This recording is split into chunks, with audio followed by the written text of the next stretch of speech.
So again, evaluate the sum, sigma sum, from k equal to negative 4 up to 40. Okay? So that means we're starting at negative 4, we're ending at 40, and the sigma means the sum, we're adding the terms. Okay?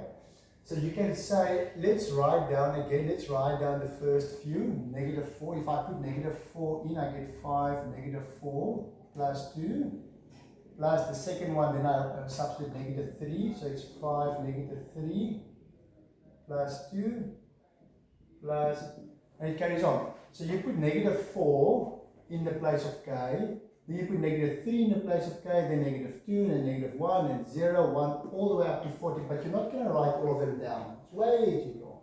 That's why we want a formula to do it, to make it quicker. So we're going to say, let's just write down the first two, negative 4, and then negative 3, and then let's jump to the last one, 40. And now we're going to say the last one is 5 times 40 plus 2. That's my last one, okay? And then we can look at what kind of a pattern is forming here. Negative 20 plus 2 is negative 18.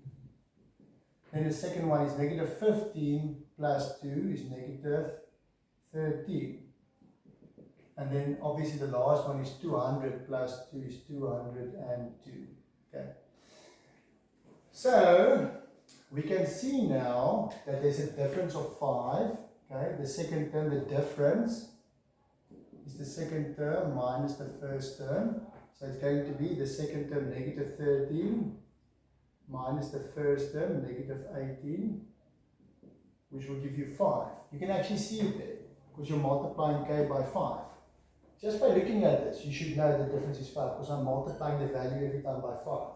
But you can calculate it if you want to, get 5. And then if you use the formula Sn is equal to n over 2 to a, now let's use the a plus l. A plus l, because we have the last term is 202. So now you can say the only problem is I've got my first term, I've got my last term is to find n, the number of terms.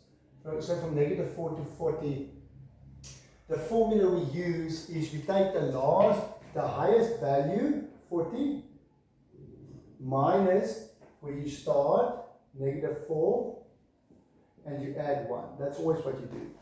The highest one minus the lowest one plus 1. Okay, so then you're going to get 44 plus 1 is 45. Okay, always that method. The highest one minus the lowest one plus 1.